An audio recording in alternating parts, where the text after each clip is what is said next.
Em um mundo mergulhado no caos, um grupo de pessoas enfrenta desafios implacáveis. Confrontados com uma série de ataques e provações, esses indivíduos demonstram coragem e resiliência, permanecendo fiéis aos princípios e ensinamentos de sua fé. Enquanto são perseguidos por forças malignas e tentados a desistir, esses sobreviventes enfrentam dilemas morais que confrontam seus medos mais profundos. Com cada obstáculo superado, sua união se fortalece e sua confiança em Deus se aprofunda. Nesta épica batalha entre o bem e o mal, esse grupo prova que, mesmo sendo os últimos remanescentes, eles são capazes de enfrentar os desafios e permanecer firmes até o fim, pelo poder de Deus. Prepare-se para uma história de ação, suspense e elementos espirituais. Os últimos de nós.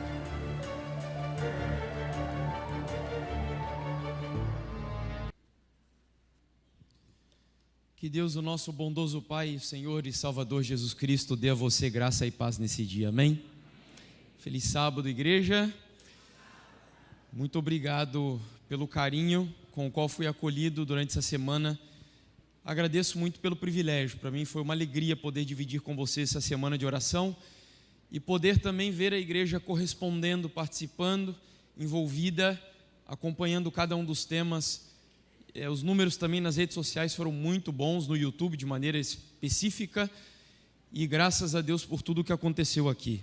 Bom, mas nessa vida, as coisas ruins e as boas também acabam. Chegará o dia nas quais as coisas boas durarão para todo sempre, e eu acho que esse dia está chegando. Hoje eu não vou me demorar muito na introdução, eu já expliquei ontem para vocês que saindo daqui, terminando a pregação, eu já vou fazer uma outra pregação no Inácio Barbosa.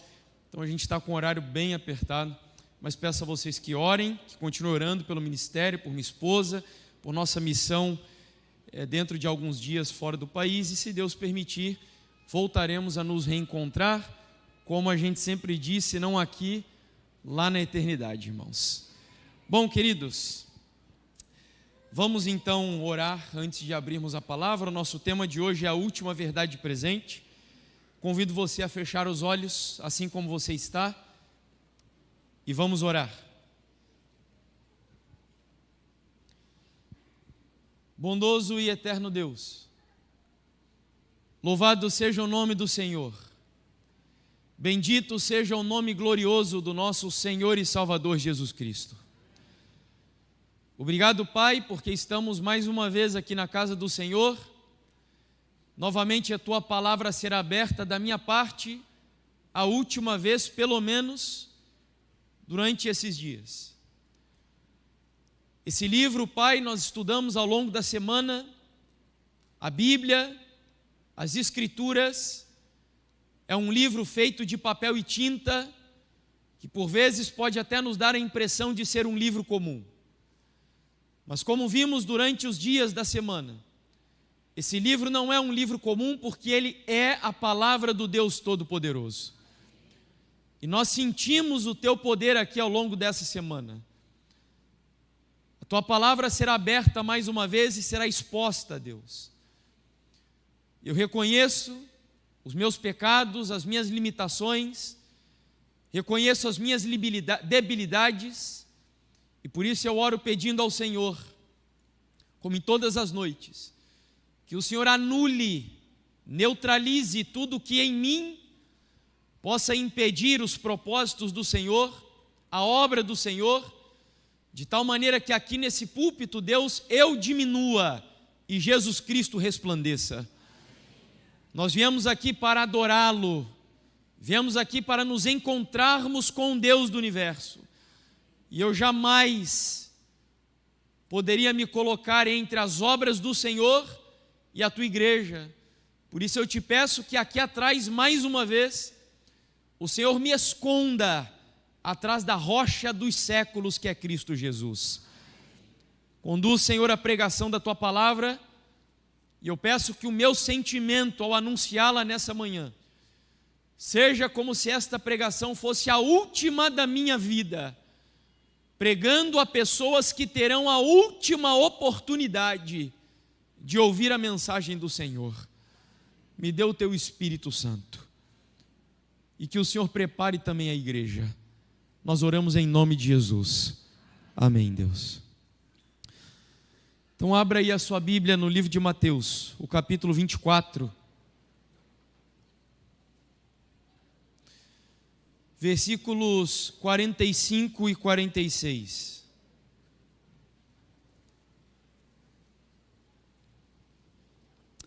Amigos, enquanto vocês abrem, para aqueles que viram, como eu disse ontem, nós estaremos aí, a minha esposa e eu, partindo no dia 31 para um projeto fora do país.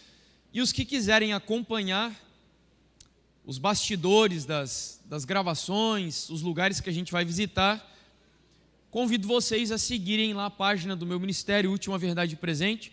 Nós estaremos postando lá quase diariamente os bastidores aí da gravação do material. Então é só seguir a página e acompanhar. Mateus capítulo 24, versos 45 e 46.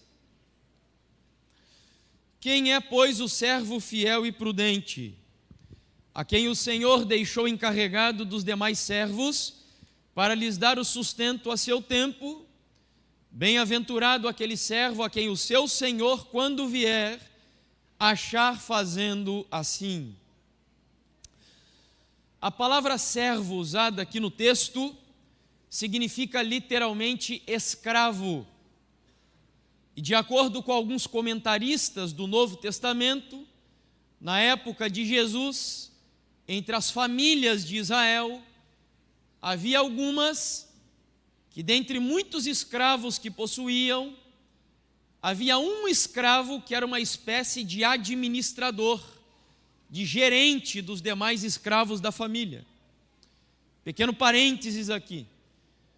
Quando nós falamos de escravidão nos tempos bíblicos, pode soar estranho para você que a Bíblia não tenha nenhuma reprovação quanto aos senhores de escravos. Aliás, a Bíblia inclusive dá orientações sobre como os senhores deveriam tratar os escravos, mas não há nenhuma mensagem pró-abolição. Isso soa estranho para alguns.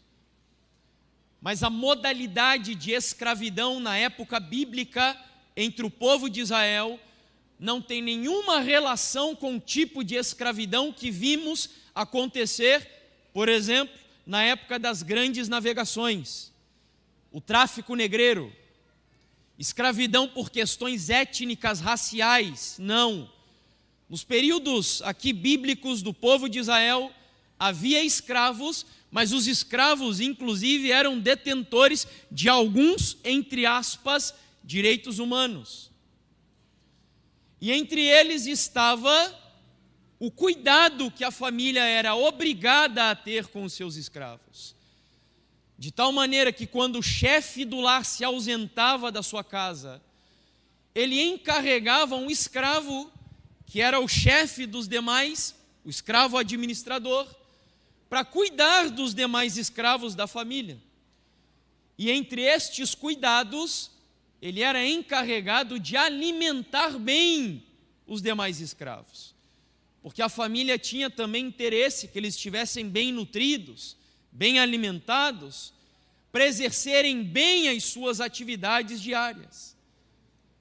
E Jesus então toma essa história do seu cotidiano e dá a ela um sentido espiritual, onde a intenção de Jesus é dizer a mim e a você que somos escravos dele, servos do Senhor Jesus, que na sua ausência, desde que ele voltou para o reino dos céus, ele nos deu um encargo aqui nessa terra, uma missão.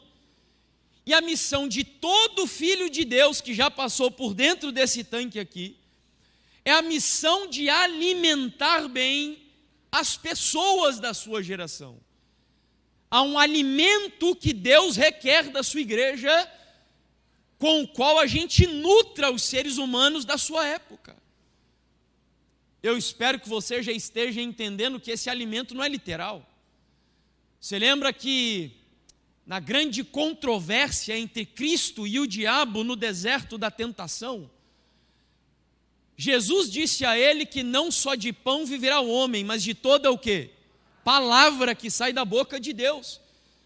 Então o que Jesus quer dizer é que há um pão, há uma palavra, há uma mensagem para este tempo que vivemos, com a qual devemos alimentar as pessoas dessa geração.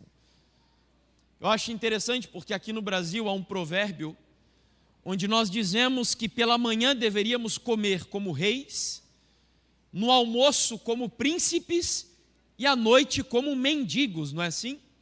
E a verdade é que isso é só um provérbio, porque na prática a gente não segue nada disso, né? A gente se mata de comer à noite. No entanto, meus parabéns, porque aqui eu vejo que vocês seguem essa regra um pouco melhor. Vocês têm o hábito de comer raízes na parte da manhã, não é? E lá de onde eu venho não há esse hábito. A gente come mais frutas, que é um alimento mais leve, indicado para comer à noite. Mas vocês aqui comem carboidrato pesado na manhã, que ajuda justamente a ter energia para o decorrer do dia. E exato, cuscuz, né? Ô, cuscuz, já vou sair daqui com saudade já. Então, o que Jesus quer dizer é que, da mesma maneira, nós devemos dar o alimento certo para o momento da história que vivemos. Os nossos irmãos evangélicos dizem que essa história de que há mensagens especiais na Bíblia para cada época é invenção dos adventistas do sétimo dia. Há inclusive um comentário de Ellen White falando sobre o texto que nós acabamos de ler. Eu acho essa citação espetacular, vejam o que ela diz. Estes são os sábios e fiéis servos que dão o sustento a seu tempo à casa do Senhor. Estão declarando a verdade especialmente aplicável a este tempo. Como Enoque, Noé, Abraão e Moisés, cada um declarou a verdade para o seu tempo, assim hão de os servos de Cristo agora dar a especial advertência à sua geração. Uau! Eu não sei você, mas esse texto me faz tremer. Só de pensar que o bastão que um dia esteve nas mãos de Enoque, nas mãos de Moisés, nas mãos de Abraão, grandes homens de Deus, que marcaram a história da igreja nesse mundo, esse mesmo bastão foi colocado nas suas mãos, que vive no século 21 e que, creio eu, nas iminências da volta do Senhor Jesus. Verdade presente. Mas alguns dizem que somos nós que inventamos essa ideia. E eu quero dizer para você que não. A Bíblia tem alguns textos onde ela fala da verdade presente e onde ela conceitua a ideia de verdade presente. Um deles a gente acabou de ler. Quando Jesus diz que há um alimento especial para o tempo certo, a intenção de Jesus é justamente dizer que há uma mensagem especial na Bíblia, para cada geração. Mas o apóstolo Pedro, que estava lá no Monte das Oliveiras, no último sermão profético de Jesus, ele vai nos dar o conceito, a expressão. E ele diz assim: por isso não deixarei de exortar-vos sempre acerca destas coisas, ainda que bem as saibais e estejais confirmados na verdade o quê? Presente. Então, verdade presente não é uma invenção de adventistas, é um conceito bíblico. E você me ajude agora. Verdade presente é a verdade mais importante para que momento da história? Para hoje, é óbvio. Agora, exatamente. Tanto é que a Bíblia fala de um evangelho eterno e também fala da verdade presente. O evangelho eterno, diferente da verdade presente, ele sempre foi importante, é importante hoje e continuará sendo importante para sempre. É uma mensagem infinita. Mas a verdade presente não. A verdade presente, ela interessa para a igreja agora, neste momento da história que vivemos. E Pedro diz que ela é tão importante que devemos estar confirmados na verdade presente. E estar confirmado significam 3 coisas. Você precisa conhecê-la, vivê-la e pregá-la. Ellen White tem muitas citações onde ela fala da verdade presente. Eu trouxe apenas uma aqui, uma das minhas prediletas. Ela diz assim: diligentemente, desinteressadamente, devemos proclamar a última mensagem de misericórdia, nas cidades, nos caminhos e valados. O mundo todo está à espera de ouvir a mensagem da verdade, o quê? Presente. Amigos, as pessoas não estão esperando para ouvir teologia da prosperidade.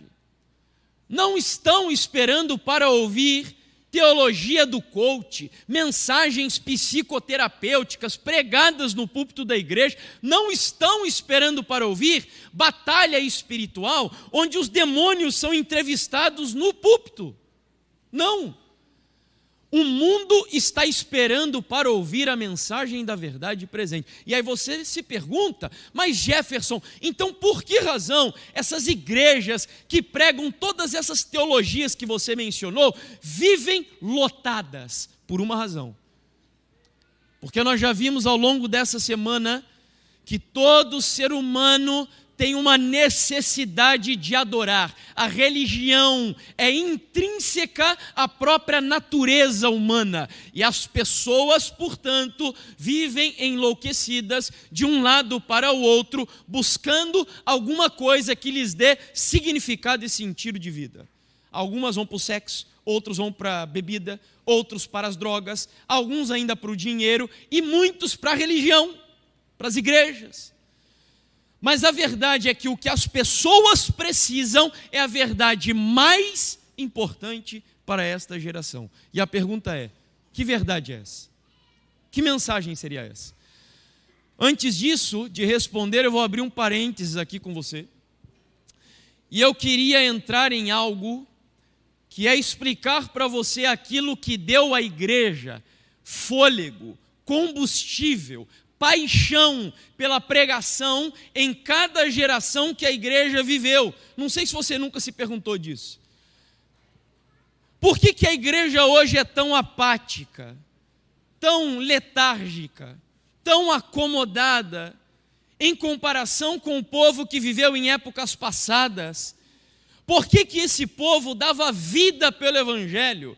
Hoje tem pessoas abrindo mão da pregação do Evangelho, da verdade do Evangelho, por futilidades.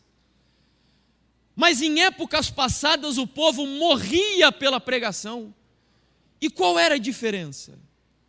Aliás, tem pessoas que chegam para mim e dizem assim, irmão Jefferson, você não se cansa de a cada semana estar comendo uma comida diferente?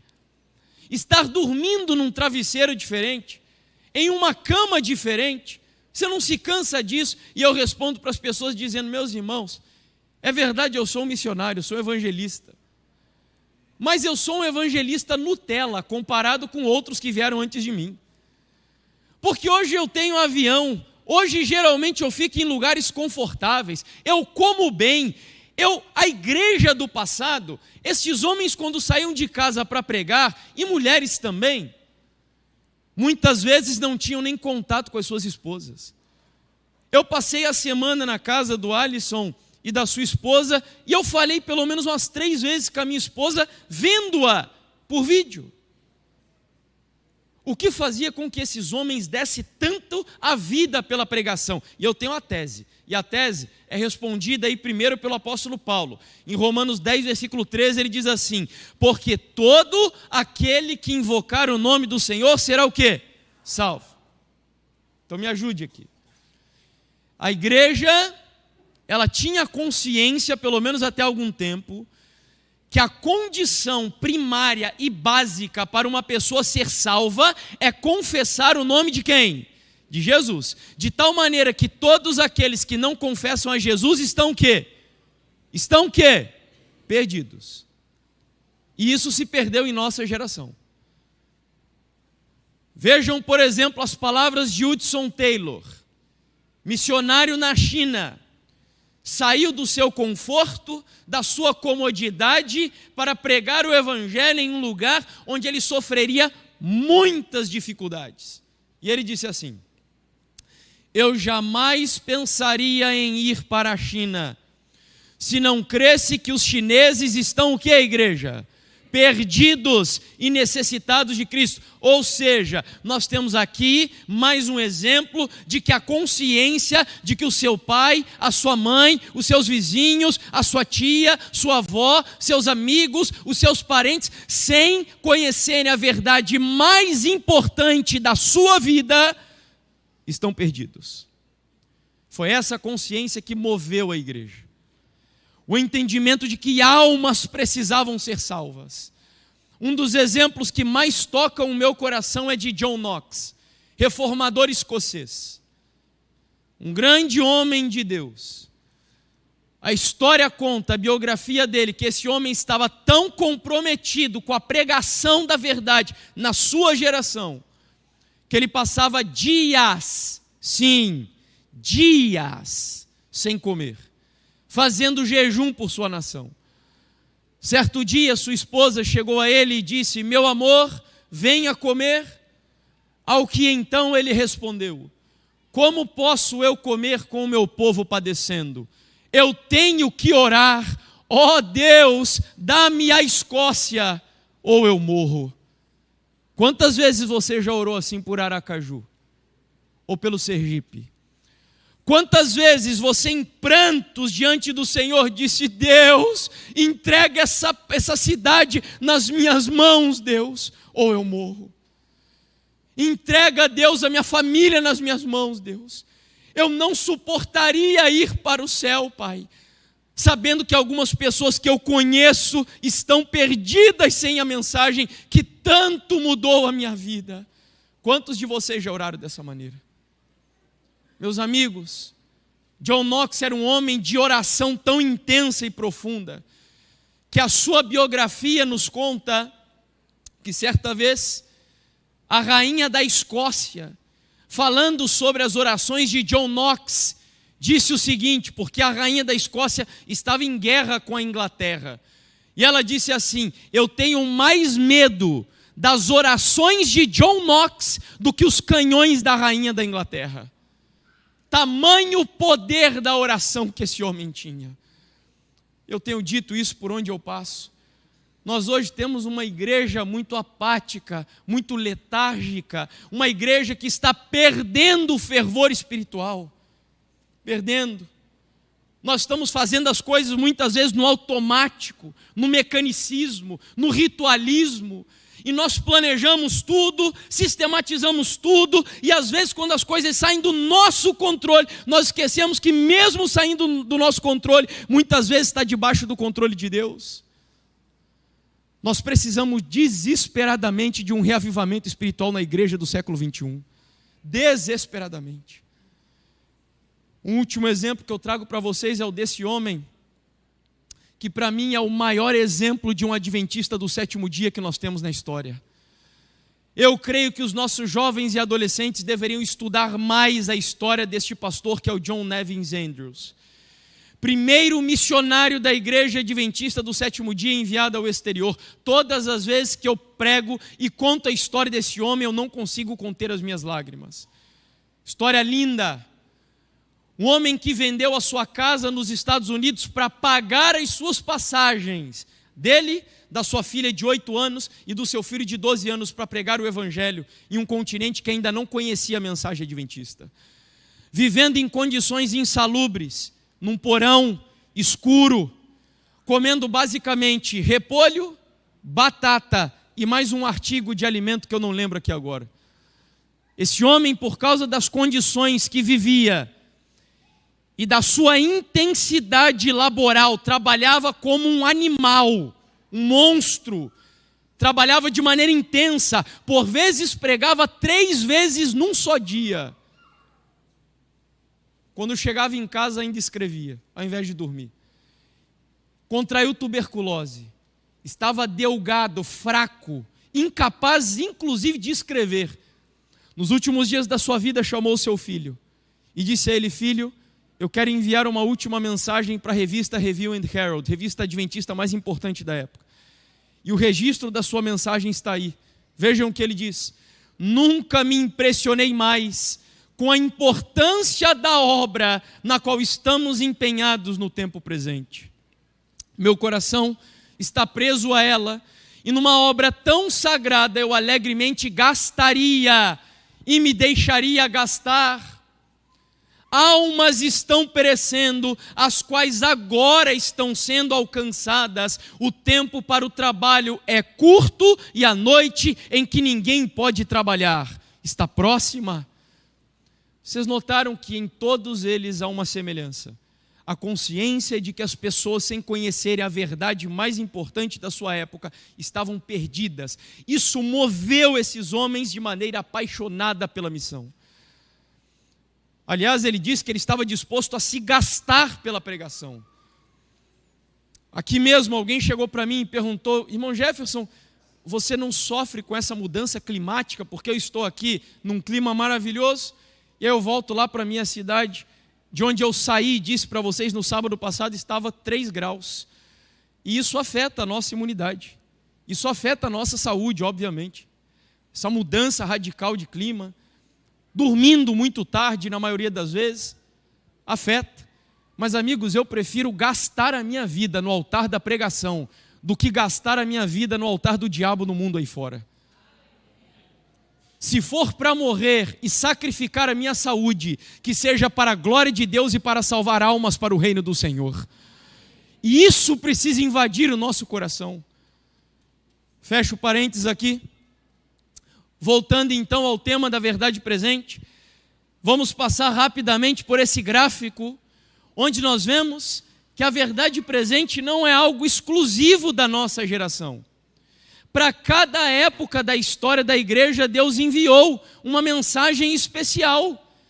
A primeira delas foi com Adão, onde Adão e Eva pecaram, e a mensagem mais importante que Deus enviou é aquilo que a gente chama de proto-evangelho, que está em Gênesis 3,15. Porém, você lembra? Inimizade. Mas passaram-se 1656 anos, chegamos na geração de Noé. E ali então nós vemos que o pecado já havia dominado a humanidade, tomado conta da natureza humana, de tal maneira que a verdade presente para a época de Noé era totalmente diferente da de Adão. Deus enviou a mensagem mais importante que Noé deveria pregar por 120 anos. Que mensagem era essa? Vocês lembram? Qual era a mensagem que Noé deveria pregar por 120 anos? A mensagem do dilúvio, verdade presente. Olá Milena, tudo bem? Prazer, viu? Muito prazer. São amigos de lá de Lagarto, vi agora sem querer, muito bom ter vocês aqui, viu? Meus irmãos, mensagem do dilúvio.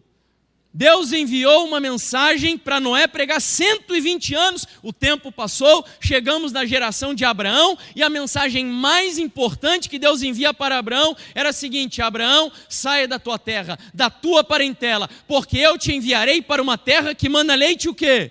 Mel, verdade presente. Na época de Moisés, a verdade mais importante era a libertação do povo do Egito. Na época de Jeremias e de Esdras, nós vemos que a verdade presente, e veja que interessante, enquanto Jeremias dizia, vá para a Babilônia, Esdras dizia, saia de Babilônia, volte para Jerusalém. Observe como em cada geração, Deus enviou uma mensagem especial. Aqui ainda nós temos João Batista, que pregou o arrependimento e a primeira vinda de Jesus. Nós temos Martinho Lutero. Qual foi a mensagem mais importante que Lutero pregou ali no auge da Idade Média? Qual foi? Justificação pela fé. E vejam que coisa interessante. Era importante a mensagem que Lutero pregou naquela época, sim ou não? Havia uma igreja que dominava o mundo ocidental europeu. Essa igreja dizia que as pessoas, para serem salvas, tinham que se confessar para o Papa, para o padre, viajar a Roma, olhar e tocar em relíquias. Você sabe o que eram as relíquias? As relíquias eram supostos objetos sagrados, que a igreja dizia que tinham um poder sobrenatural. Coisas do tipo, pena da asa do anjo Gabriel, uma gota do leite do seio de Maria, enquanto ela amamentava o bebê Jesus.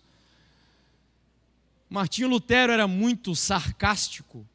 Certa vez ele chegou a dizer o seguinte: vocês afirmam que tem tantos pedaços da cruz de Jesus espalhados pela Europa, de tal forma que se todos eles fossem reunidos num só lugar, dava para construir de novo a Arca de Noé.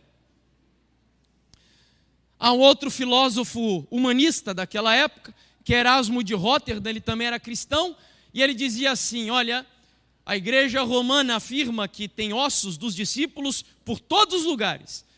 Se nós reuníssemos todos eles na Espanha, nós encontraríamos 15 dos 12 discípulos de Jesus. E a igreja enganava o povo, e o povo acreditava. Até que um monge agostiniano chamado Lutero descobre uma Bíblia acorrentada na universidade de onde ele estudava e pregava.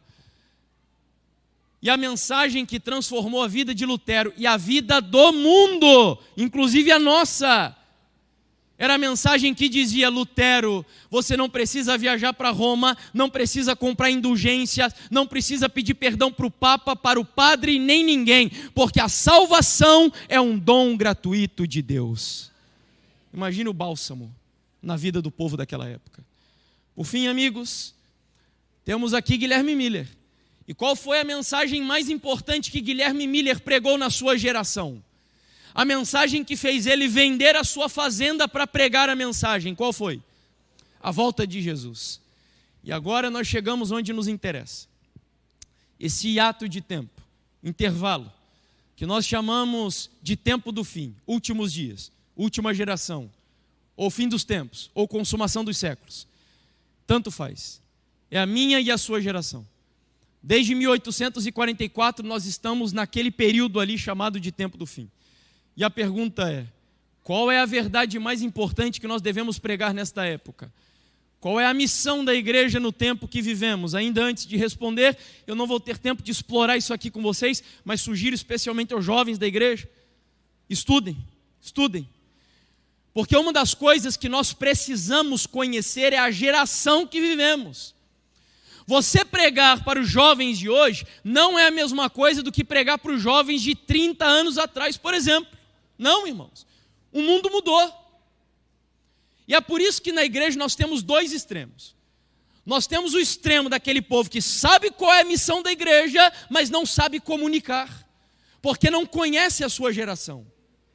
Mas nós temos o outro extremo, que são as pessoas que conhecem a sua geração, mas estão sacrificando a mensagem da igreja. Então nós temos que conhecer a missão da igreja e conhecer a geração que nós vivemos, a geração da pós-modernidade. E nesse livro aí, logo no primeiro capítulo, o D.A. Carson, que foi o organizador, o primeiro capítulo foi escrito por um outro teólogo cristão, e nesse primeiro capítulo ele vai dar 5 características da nossa geração. Nós vamos passar aí, porque não dá tempo da gente explorar cada uma delas. Mas, por exemplo, aqui nós temos a geração do pluralismo religioso. Isso é um desafio para a nossa época. Sabe o que é a geração do pluralismo religioso? É a geração que diz assim, você já ouviu isso: placa de igreja não salva. Então as pessoas não se importam. Tanto faz onde você congrega, o que você crê, porque Deus é um só e todos os caminhos te levarão a Deus. Não é isso que o povo diz? Sabe o que é isso? Pluralismo religioso. Não é isso que a Bíblia ensina. Só que a gente tem que ser estratégico. Nós precisamos ser sábios na pregação. Nós vemos numa geração também que dá muito valor para a imagem no ato de comunicar. Ontem o Rosildo até brincava comigo dizendo: cara, você trouxe uns 20 ternos dentro da tua mala. E amigos, a maneira como nós nos portamos diante da sociedade diz muito daquilo que nós cremos e quem nós somos. Nós temos que ser cuidadosos com a nossa forma de se vestir, de se portar diante da sociedade. Até as cores têm significado, sabia disso? Eu falei para ele, ele se surpreendeu. Falei para ele: Rosildo, tem pregações que eu faço que até a cor eu escolho específica dependendo da mensagem que eu quero comunicar para a igreja. Porque as cores têm significados também. Então a sua geração é uma geração que dá muito valor para a imagem. Tanto é que os marqueteiros, sabendo disso, que nós não compramos produtos, nós compramos valores na realidade. Não é porque o Starbucks gosta de você que ele começou a colocar o seu nome nos copos que eles vendem, não. É porque eles sabem que as pessoas gostam de ser valorizadas. E tanto sabem disso os publicitários que eles definem publicidade, sabe como? É o poder de fazer você comprar o que não precisa com o dinheiro que você não tem para se mostrar a pessoas que você não conhece, alguém que você não é. Isso é publicidade. E para isso eles vão influenciar você, criar necessidades em você, estimulando você a agir de acordo com valores que eles veem que você tem. De tal forma que você não compra produto, você compra valores. Então nós hoje como igreja devemos entender isso, a comunicação.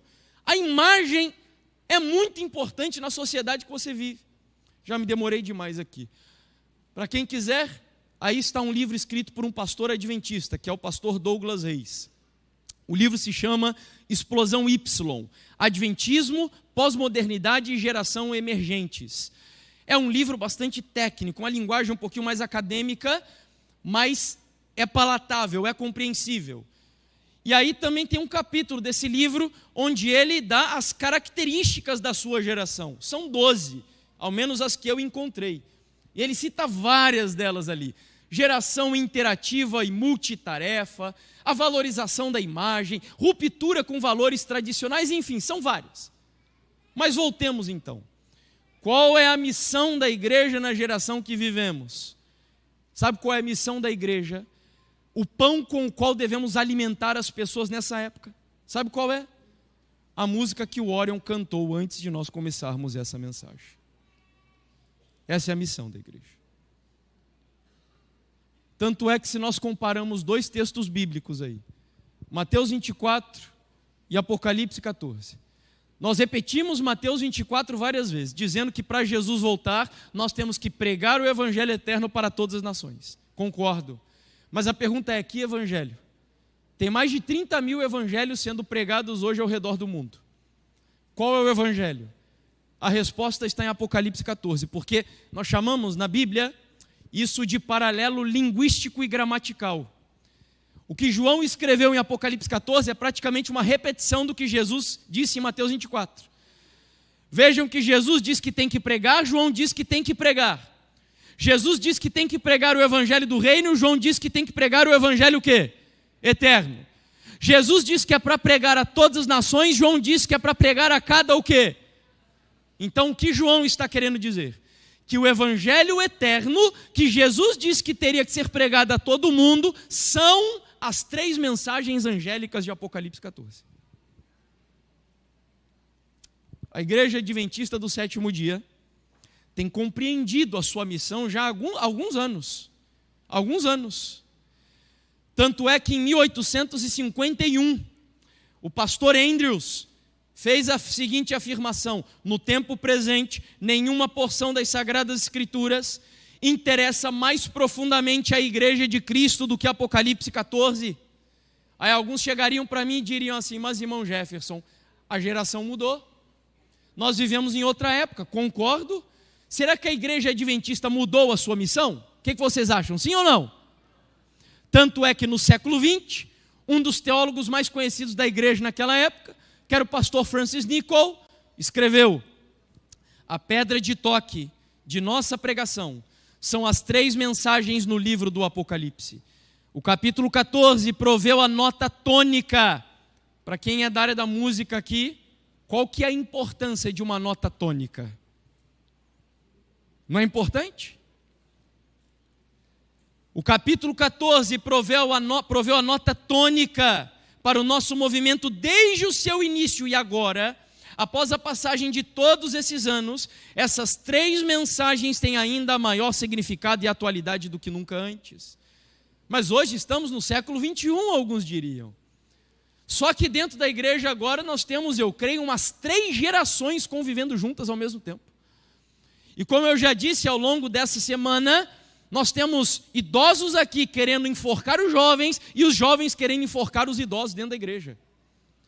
Porque vivemos em contenda entre nós, né? Alguns que são tradicionalistas, outros que são muito liberais, e o negócio é difícil de ser convivido dentro da igreja muitas vezes. Será que mudamos a nossa missão? Vejam o que diz o pastor Hans La Rondel, material teológico escrito, publicado recentemente aqui no Brasil. As mensagens dos 3 anjos de Apocalipse 14, 6 ao 12, expressam o quê? O que eu não ouvi? O último apelo do céu. Você percebeu como nessa semana nós demos muita ênfase nessa palavra aqui, último? É a última salvaguarda. Falamos da última distorção. Falamos dos últimos conselhos de Deus. Falamos os últimos fiéis.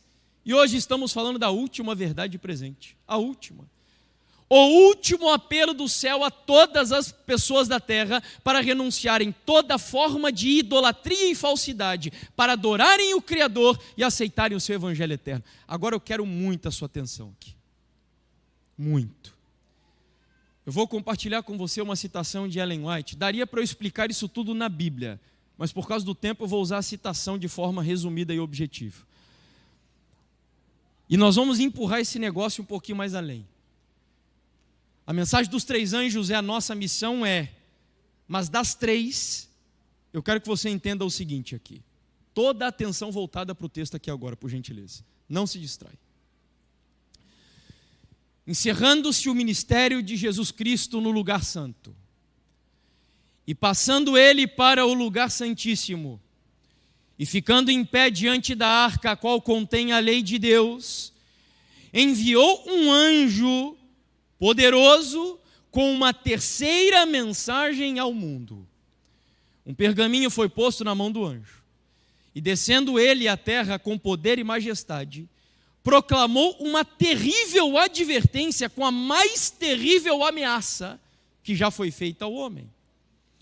Esta mensagem estava destinada a pôr os filhos de Deus de sobreaviso. Há alguém aqui que já serviu ou sirva no meio militar, como militar? Ok, temos algumas mãos aí. Quando vocês estão ou estavam de sobreaviso no regime militar, significa que dava para ficar assim de boa, tranquilo? Não, né? Sobreaviso significa alerta. A mensagem estava destinada a pôr os filhos de Deus de atenção, de sobreaviso. Nós não estamos numa colônia de férias, estamos numa guerra, mostrando-lhes a hora de tentação e angústia que diante deles estava.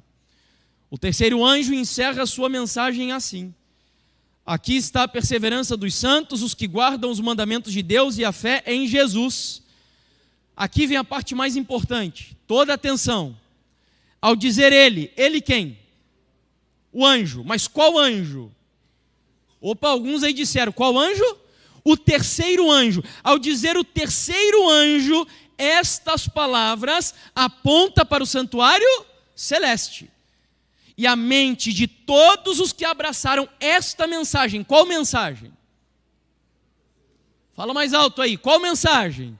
A mensagem do terceiro anjo. A mente deles, continua o texto, é dirigida ao lugar santíssimo, onde Jesus está em pé, diante da arca, fazendo sua intercessão final, por todos aqueles por quem a misericórdia ainda espera, e pelos que ignorantemente têm violado a lei de Deus. Para quem não entendeu o texto, eu ainda vou ilustrar para você, que eu preciso que você entenda bem isso daqui. Diz o texto que Jesus até um momento esteve no compartimento santo do santuário celestial. Mas nós sabemos que em 1844 ele sai do santo e entra no santíssimo. Ao entrar no santíssimo, ele para em frente da arca da aliança. Ele pega um pergaminho, entrega esse pergaminho na mão do anjo. Que anjo é mesmo que eu me esqueci aqui agora? O terceiro. E ele diz: anjo, vá ao planeta Terra. Envie a última mensagem de misericórdia ao mundo. É o último pão. É o alimento que o mundo precisa ouvir. E aí ela conclui o texto com essa imagem. Eu poderia chegar aqui na igreja nessa manhã, sentar aí no banco com você e deixar essa imagem pregar a mensagem para você nessa manhã. Essa imagem. Se a minha mensagem hoje pudesse ser resumida, o resumo da mensagem está nessa imagem.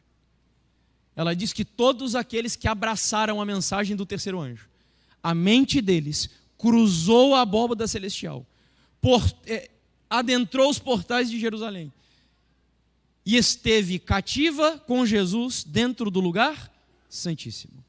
Agora eu quero dizer duas coisas para você. Só há uma forma do diabo destruir a fé de um adventista do sétimo dia. Sabe como é? Só há uma forma. Sabe como? Tirando a sua mente do lugar santíssimo. É a única maneira. Aí eu te pergunto, o diabo tem acesso à sua mente de maneira direta, sim ou não? Não, não tem. Só Deus tem. Mas indiretamente o diabo tem acesso à sua mente, sim ou não? Através do quê? Das avenidas da alma, que a gente chama, dos sentidos, não é? Do que eu ouço, do que eu assisto, do que eu como. Ou seja, amigos, você vive em uma geração onde as pessoas se tornaram escravas de doenças emocionais, porque o diabo quer dominar as pessoas e não há maneira melhor de dominá-las do que dominando a sua mente. Presta atenção aqui. O grande conflito entre o bem e o mal, Cristo e Satanás, ele se processa na sua mente. Jesus quer dominar a sua mente e o diabo quer dominar a sua mente. Essa é a guerra que nós estamos vivendo. E dependendo do que você assiste, ouve, come, dos lugares que você frequenta, você está escolhendo consagrar a sua mente a Deus ou ao diabo. O negócio é muito sério. Tudo o que Satanás quer é corromper a sua mente para desviá-la do lugar, que lugar? Santíssimo. Corromper. Não por acaso o apóstolo Paulo faz um apelo espetacular em Romanos 12, versículo 1 e 2, onde ele diz assim: não se conformem com este século. Em outras palavras, se a sua geração diz que se masturbar é bom, não se conforme. Se a sua geração diz que não tem problema praticar o sexo antes de se casar, não se conforme. Se a sua geração diz que a prática homossexual não é pecado, não se conforme. Se a sua geração diz que Deus não se importa se você se divorcia por qualquer coisa, não se conforme. Se a sua geração diz que mais importa você se amar do que amar o próximo, não se conforme. Não se conforme com este século. Mas transformai-vos pela renovação da vossa mente, para que experimenteis qual seja a boa, perfeita e agradável vontade de Deus. Que apelo do apóstolo Paulo. Sabe, tem uma música do CD Jovem Adventista. Eu acho que essa música expressa bem o que estamos tentando passar aqui. Vocês conhecem. Eu não sou cantor, Joel, mas eu vou tentar, vou me arriscar aqui. A música, ela diz assim, ó, quem conhece canta junto comigo. Com os pés na terra, eu vou, com os pés na terra e os olhos no céu, eu vou seguindo até o quê? Amém? É isso. Os seus pés aqui, seu trabalho aqui, sua faculdade aqui, sua família aqui, mas os olhos no céu, no Santíssimo, em nome de Jesus, irmãos.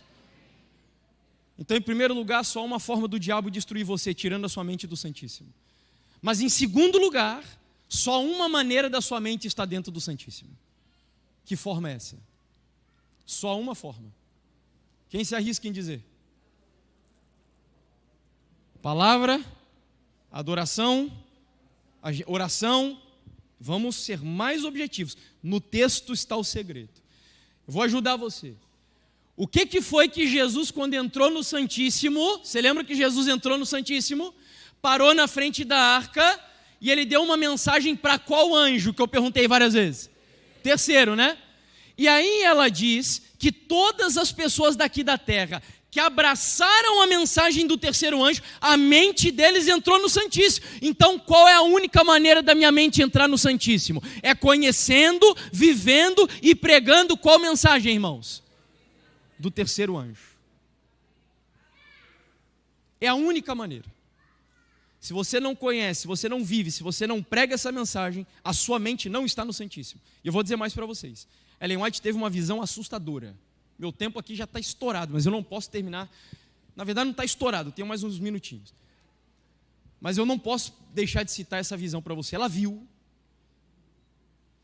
que no céu, em 1844, Até então Jesus estava sentado no trono junto com o Pai no compartimento santo. De repente ela viu que o Pai e o Filho se levantaram. O trono foi deslocado do santo para o santíssimo. Ela viu que Jesus foi com o Pai para o lugar santíssimo e se assentou ali. Enquanto isso, aqui na terra haviam dois grupos de pessoas. Um deles estavam atentos ao que acontecia no céu. Quando Jesus saiu do santo e entrou no santíssimo, eles acompanharam esse movimento. E oravam para o Santíssimo dizendo: Senhor Jesus, que o Senhor nos dê o Teu Espírito Santo, que o Senhor nos dê luz e poder para pregarmos a mensagem aqui na terra. Enquanto isso, tinha um outro grupo que estava desatento, distraídos. E eles não acompanharam a passagem de Jesus do santo para o Santíssimo. Foi quando então, nessa visão, ela vê Satanás se colocando no lugar santo onde Jesus estava. E o povo, aqui na terra, que não estava com a mente no Santíssimo, ou seja, não aceitaram a mensagem do terceiro anjo, olharam para o lugar santo, onde estava Satanás. Eu volto a repetir, isso é visão, tá? Onde estava Satanás, e eles pediram: Senhor, nos dê luz e poder. E o diabo imitou a obra de Jesus e derramou do seu espírito sobre as pessoas aqui na terra. Esta é a luta que nós estamos vivendo exatamente hoje. Tem vários adventistas que estão com a sua mente fora do Santíssimo, pensando que estão devotando a vida a Deus. Eu não preciso nem terminar essa história. Isso é pesado, irmãos. Mas essa é a luta. E aí, para nós concluirmos,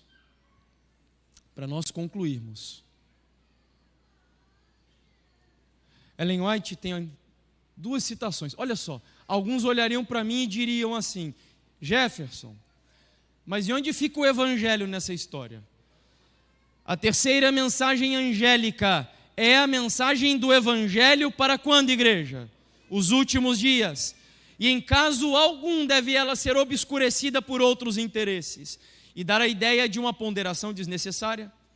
Em nossas instituições, quando qualquer coisa é colocada acima da mensagem do terceiro anjo, o evangelho não é aí o grande poder que lidera. Presta atenção: igrejas adventistas, hospitais adventistas, Novo Tempo, Super Bom, clínicas adventistas, educação adventista e qualquer adventista do sétimo dia só existe aqui nesse mundo para cumprir um propósito: conhecer, viver e pregar a mensagem do terceiro anjo. Faça o que você fizer, como eu comecei essa semana dizendo, seja com a sua pá de pedreiro, com a sua máquina de costura, com o seu bisturi de médico, ou com a palavra de Deus, nós existimos para anunciar a mensagem do terceiro anjo nessa geração. Que mensagem é essa? E eu não vou conseguir explorar isso com vocês, mas essa é a mensagem do terceiro anjo. Quando eu estive aqui em 2017, eu falei um pouco sobre isso. E eu estou voltando e repetindo de propósito. E repetirei quantas vezes forem necessárias, até que estejamos confirmados na verdade presente. É isso que diz o apóstolo Pedro. Essa é a mensagem do terceiro anjo. Tem pessoas que pensam que a mensagem do terceiro anjo é só falar de besta, de chifre, de profecias. Não. A mensagem do terceiro anjo é a mensagem mais completa que existe. A profecia é o corpo, é o que dá estrutura, mas ela tem um braço direito, por exemplo. Qual que é o braço direito da mensagem do terceiro anjo? E nós temos dois extremos na igreja. Nós temos o povo que acredita na salvação pela soja e misericórdia, porque esse povo não entendeu nada de mensagem de saúde. Nada. E quem vos fala que é um reformador da saúde? Eu já falei para vocês. Sou vegetariano já há muitos anos. Em casa, minha esposa e eu evitamos coisas de origem animal. A gente abre alguma exceção fora, mas carne a gente já não come há muitos anos. Faço atividade física, pela graça de Deus, entendi a importância disso também. Então não estou falando contra a mensagem de saúde. Mas nós temos o povo que acha que Deus levantou os adventistas para falar de saúde. E aí faz congresso de saúde, semana de saúde, feira de saúde, aula de culinária, e a coisa fica ali. Mas Deus não nos chamou para sermos militantes veganos, irmãos. Não. Tanto que Ellen White diz que nós temos que cuidar para a mensagem de saúde, não tomar o lugar da mensagem do terceiro anjo. Ela é o braço direito, é importante. Mas não é a mensagem em si. Mas, por outro lado, tem os outros extremistas. É aquele povo que, se pudesse, esquartejaria o corpo que está aí. Pegaria o braço e mandaria o braço lá para o quinto dos infernos. Que mensagem de saúde que nada. Já viu esse povo, né? Eu não vou ser salvo pelo que eu como ou pelo que eu bebo. Então, não tem problema nenhum. São os extremos. Se a gente entendesse essa mensagem aí, nós evitaríamos divisões dentro da igreja. Porque a mensagem é completa, é integral, é equilibrada. Olha lá as pernas, ciência da verdadeira educação. Olha o coração, justificação pela fé. Mas veja, tudo que está ali só existe por uma razão. Certa vez eu ouvi uma frase de Calvino, onde ele dizia assim: se você é um pregador, e você preparou um sermão, e você ainda não encontrou Jesus Cristo na sua mensagem, isso significa que o seu sermão ainda não está pronto. Sabe por quê? Porque Jesus é o centro da mensagem do terceiro anjo. Nós só falamos de saúde, só falamos de profecia, só cantamos, só adoramos, só falamos de educação, só falamos seja lá do que for, com uma razão: levar pecadores arrependidos aos pés do Senhor Jesus Cristo. Essa é a nossa missão. E aí, meus amigos, concluo com uma pergunta: por que será então que Jesus não veio ainda para nos buscar desse mundo terrível? Eu tenho a resposta para você. Se todos os que trabalharam unidos na obra, em 1844, tivessem recebido a mensagem do terceiro anjo, proclamando-a no poder do Espírito Santo, o Senhor teria poderosamente operado por seus esforços. Caudais de luz ter-se-iam derramados sobre o mundo. Haveria anos que os habitantes da terra teriam sido avisados. A obra final já estaria consumada e Cristo teria vindo para a redenção do seu povo. Sabe por que Jesus ainda não veio? Porque para ele voltar, ele precisa de uma igreja que esteja unida na missão de proclamar qual mensagem? Qual que é a última verdade presente da nossa geração? Qual é a igreja? A mensagem do quê? Do terceiro anjo. Nunca se esqueçam disso. É por isso que ele ainda não veio. Porque ele precisa de uma igreja unida. Meus amigos, meus irmãos, eu não sei você, mas eu já não aguento mais viver nesse mundo. Um dos episódios mais tristes da minha vida foi o que eu passei na pandemia com a minha esposa, quando ela descobriu o câncer de mama. Esse mundo é muito sofrido.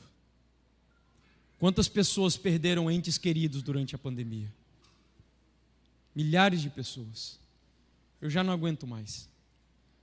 Mas eu acredito que está chegando o dia no qual esses lugares que hoje são os mais tristes da terra, onde nós sepultamos ali pessoas que amamos, onde nós deixamos ali pessoas que eram sangue do nosso sangue, carne da nossa carne, está chegando o dia de nós reencontrarmos essas pessoas para morarmos com elas para sempre no reino dos céus. O dia no qual você ressuscitará. Se você tiver morrido, né? Porque alguns estarão vivos quando Jesus voltar nas nuvens dos céus. Mas independente de qual for a sua experiência, seja vivo ou morto, e ao ressuscitar, chegará um momento no qual um ser vai olhar para você, quando Jesus vier.